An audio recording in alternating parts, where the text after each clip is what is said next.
Hi everyone, it's Amy from the Spa Within, and I'm here today to talk to you from a grief recovery specialist perspective. And I'm going to continue reading from the Grief Recovery Method Handbook. This is a great book that for anyone grieving a loss of anything from a person to finances to a relationship to even a sense of self, a loss of sense of self. This is such a great book on a self-healing journey around grief. Today we're going to talk about, or I'm going to read the chapter from about the myths around dealing with grief. So we're taught myths about dealing with grief as a child, from childhood. But before we can, let me put my glasses on. Okay, before we can discuss what recovery is, it is important to look at what it isn't. We must be clear about why we need to find a new way to deal with loss. We begin by clarifying our understanding of how we have dealt with loss in the past. We're going to use John and Russell's experiences with loss as illustrations. John's first memory about learning to deal with loss comes from when he was 5 years old, and John and Russell were the creators of the grief recovery method. So in John's experience, we had a family dog. This dog adopted me from the moment I arrived home from the hospital. When I was old enough to crawl, I'd pull the dog's tail and she'd let me get away with it. The dog would go wherever with me. As I grew older, I tried to teach the dog to retrieve. To this day, I'm not sure who taught whom to retrieve. The dog always found a way to sleep with me each night. This drove my mother to distraction. But the dog and I were persistent, and eventually Mom gave up. Then one morning, I called to my dog, and she wouldn't get up. I remember how cold she felt when I touched her. I remember being afraid. I called to my mother to help. My mother told me that my dog had died. I'm certain she tried to explain what death was. I'm also certain that she didn't know. For the next several days after the dog died, John cried a lot and spent a lot of time in his room. My parents felt inadequate in knowing what to do to help me, he remembers. Finally, in total frustration, John's father said, "Don't cry. On Saturday, we'll go and get you a new dog." Now that doesn't sound like a profound sentence, but let's take a little bit closer look.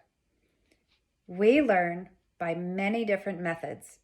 One of these is called influential learning. A child is born into a family. During the first few years, the child's primary contact is with his or her parents. The child learns from watching and emulating what he or she sees the parents do. Usually by 18 to 24 months, the child has gained verbal skills. From this point forward, the child can not only see what his parents are doing, but can understand what they say. John's father's word carried the following message: "Don't cry," which the meaning is don't feel bad. "On Saturday, we'll get you a new dog," which the meaning is the dog can be replaced. The loss can be replaced. John believed his father. He began to form a belief about dealing with loss. He began to follow his father's advice and not feel bad. To a young child, he wanted his father's approval.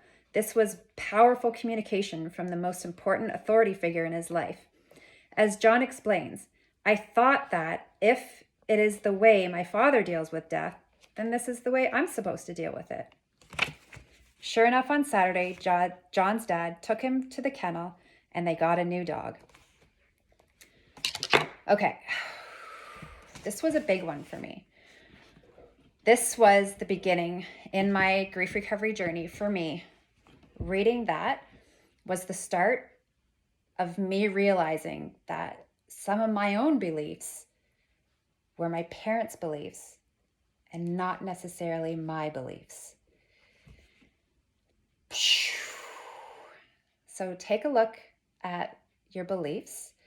Take a look at some of the myths you might have heard over the years when you've experienced loss. So don't feel bad. Replace the loss. Another myth is grieve alone. give it time. Time heals. And you got to be strong for others and keep yourself busy. There's so many myths when it comes to grief and recovery. And I'm here to say I'm on the other side of grief recovery. And if you're willing to take 1% responsibility in your own healing journey, you can come to the other side of a broken heart. I look forward to chatting with you soon, and I'll be back next week with a new video.